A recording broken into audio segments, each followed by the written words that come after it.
عدالت کوئی درمیانی راستہ بھی بتا سکتی ہے؟ مثال کے طور پہ دوبارہ پارٹی الیکشنز کرا کے دوبارہ رپورٹ جمع کرا دی جائے؟ لیکن اس سے پہلے جو مجھے لگتا ہے کہ ایک ایسی جماعت جو سابقہ انتخابات میں پورے ملک سے قومی اسمبلی کی نشستیں حاصل کر کے واحد وفاقی جماعت کے طور پہ ابھری تھی، اسے اب بحیثیت سیاسی جماعت ان انتخابات سے ہائپر ٹیکنیکل گراؤنڈز پر باہر رکھنا اور سنگل آؤٹ کرنا واحد ایک جماعت کو، اور وہی ٹریٹمنٹ دوسری جماعتوں کو نہیں ملا، وہ سٹینڈرڈ آف سکروٹنی دوسری جماعتوں کے انٹر پارٹی الیکشنز کو نہیں ملا، وہ ایک پی ٹی آئی کو ملا ہے۔ اب جو ہائپر ٹیکنیکل گراؤنڈز میں جیسے ابوذر بھائی نے کہا ہے، کوئی بھی ہائی کورٹ اپنی کانسٹیٹیوشنل جورسڈکشن میں اس آرڈر کو ایگزامن کر سکتی ہے، ایویلویٹ کر سکتی ہے، اس کی لیگیلٹی، ویلیڈیٹی اور پروپرائٹی کو انالائز کر سکتی ہے، ایویلویٹ کر سکتی ہے، اور اگر پریما فیشی کارگویبل کیس نظر آئے، چونکہ بات ہے حق انتخاب کی جو کہ irreparable لاس ہوگا، اگر آج لوگوں کو اپنی مرضی کی جماعت کے لوگوں کو منتخب کرنے کا حق نہیں ملتا تو کوئی بھی عدالت عالیہ انہیں عبوری طور پر ریلیف دے سکتی ہے، نشانہ تو ان سے بعد میں بھی واپس لیے جا سکتے ہیں۔ بات یہ ہے کہ ابھی عبوری طور پر ریلیف دے دی جائے، اور 13 جنوری تک ایلوکیشن آف سمبلز کی ڈیٹ ہے۔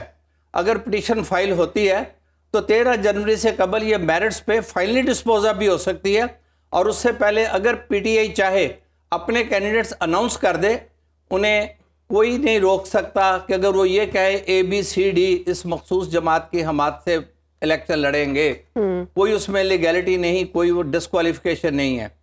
ہاں، سمبل کے لیے وہ اس وقت تک اپلائی نہیں کر سکتے جب تک کہ پارٹی رجسٹرڈ نہ ہو۔ جو سبسٹینشل لاس ہے وہ ملک بھر میں 200 سے زائد اسپیشل انٹرسٹ سیٹس کا ہے، کہ اگر اسپیشل انٹرسٹ کی سیٹس کو روک لیا جاتا ہے تو جو بھی عدالت الیکشن کمیشن کے فیصلے کو عبوری طور پر بھی دیکھے، انہیں چاہیے کہ اسپیشل انٹرسٹ کی سیٹس کو بھی عبوری طور پر ان کی سکروٹنی الاؤ کرے، ان کی لسٹ ریسیو کرے۔ اگر بعد میں فائنل ڈیسیژن میں پارٹی ڈسکوالیفائی ہو جاتی ہے یا ڈی رجسٹر ہی رہتی ہے تو پھر وہ سیٹس ختم ہو جائیں گی، لیکن اس وقت تک انتخابی عمل کو چلنا چاہیے۔ لیکن اگر ریلیف ملتا بھی ہے، بری ریلیف ملتا بھی ہے تو الیکشن کمیشن بھی تو اس کے خلاف جا سکتا ہے، کوئی نہیں روک سکتا۔ یہ معاملہ، ایک بات، یہ معاملہ سیٹل الٹیمیٹلی سپریم کورٹ میں ہی ہونا ہے۔ یہ پاکستان کی پولیٹکس کا ایک نیکسس ہے لیٹیگیشن کے تحت ساتھ، کہ ہر مرحلہ پر ہم نے لیٹیگیشن سے گزرنا ہے اور ہر لسٹ نے سپریم کورٹ سے ہو کے ہی فائنل ہونا ہے۔ اچھا، تو آپ دیکھیں اگر وہاں بھی معاملہ جائے گا تو آپ کو پتا ہے کہ پھر اس کے بعد کیا سچویشن بن سکتی ہے، کہ ایک طرف سپریم کورٹ اگر سائفر میں ریلیف دیتی ہے تو دوسری طرف شام کو اپوزٹ فیصلہ آ جاتا ہے جو پاکستان تحریک انصاف کے لیے لیتل ثابت ہوتا ہے۔ مارننگ میں سائفر میں ریلیف، شام میں ایسا فیصلہ۔ مجھے آپ سے یہ جاننا ہے کہ وہ فیصلہ نہیں ہے، اس میں پوری ایک سیاسی جماعت کا مستقبل ہے اور عوام کے حق کے نمائندگی کا مستقبل ہے۔ ایک جماعت کا، محض ایک جماعت کا ایک انٹرنل معاملہ اب نہیں ہے، معاملہ ہے پاکستان کے تمام الیکٹریٹ کا، ووٹر کا، کہ وہ کس کو ووٹ دینا چاہتے ہیں، انہیں محروم نہ رکھا جائے اگر ان کی چوائس کوئی ایک جماعت ممکنہ طور پر ہو سکتی ہے۔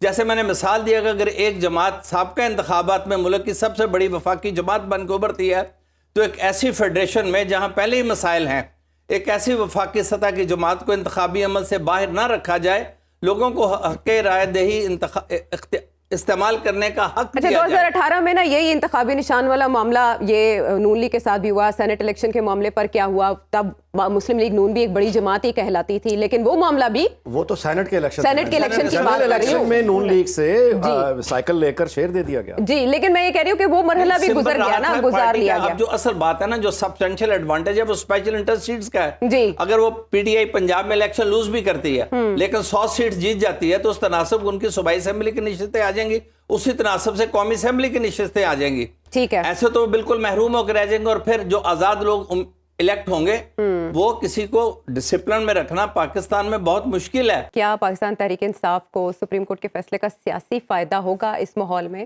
یہ پولیٹیکل کامنٹس ہیں جو قدرے کنٹمپچوس ہے، لیکن سپریم کورٹ ایسے کامنٹس کو اکثر اگنور کر دیتی ہے۔ یہ صرف پولیٹیکل مائلیج کے لیے جو محترمہ تقریر فرما رہی تھیں، کافی ایشوز کو اکٹھا کر کے، تو آپ بلیم گیم کرتے جائیں، پولیٹکس ہے اور الیکشن کی انوائرمنٹ ہے، آپ کرتے جائیں۔ بات صرف یہ ہے کہ انہوں نے سائفر کیس میں عمران خان صاحب کو صرف ضمانت کے قابل سمجھا ہے اور کچھ سوالات اٹھائے ہیں کہ یہ مقدمہ آفیشل سیکرٹس ایکٹ کی کون سی دفعات میں فال کرتا ہے، چونکہ مختلف سزاؤں کے پیش نظر ضمانت کا معیار مختلف ہے اعلیٰ عدالتوں کا. تو الٹیمیٹلی اس کا ٹرائل ہوگا اگر ایویڈنس ڈیفیشنٹ ہوگی یا کسی بھی پینل پروویژن کو پروو کرنے میں ناکام ہوگی تو بانی پی ٹی آئی بری ہو جائیں گے.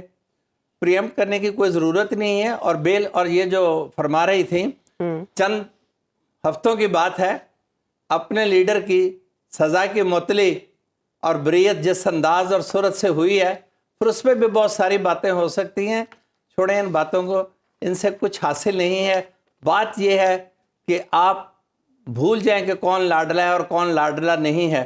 صرف ایک دن فیئر الیکشن کا اور فیئر کمپٹیشن کا دے دیں.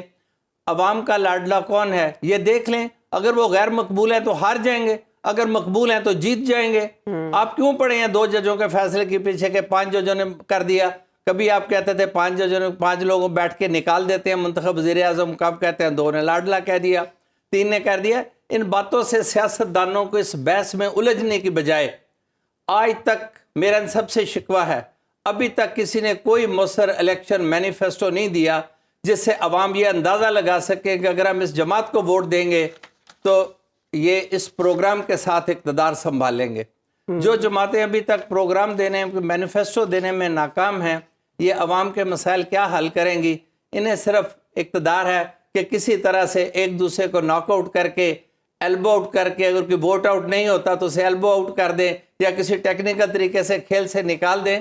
ٹیکنیکل طریقوں سے کھیل سے نکالنے سے کوئی فائدہ نہیں ہوتا. اچھا ویسے نہیں جیسے نیک صاحب نے کہا وہ پارٹیاں دوبارہ باؤنس بیک کرتی ہیں، وہ مقبولیت عارضی فائدہ ہو جاتا ہے، عارضی فائدہ ہو جاتا ہے. لیکن 3-4 سال اقتدار مل جاتا ہے. موقع تو دیں. اچھا میں آپ سے یہ جاننا چاہ رہی ہوں، جو معافی تلافی کی بات کی یا نادم ہونے کی بات کی، معذرت کی بات کی، پاکستان پیپلز پارٹی یا نون لیگ نے کبھی پبلکلی اس بات کا اظہار کیا کہ ان سے کیا غلطیاں ہوئی ہیں؟ نہیں صاحب کوئی بھی نہیں مانتا. یہاں دوبارہ وہی باتیں دہراتے ہیں. جمہوریت کیا تھا؟ نہیں دوبارہ وہی باتیں دہراتے ہیں.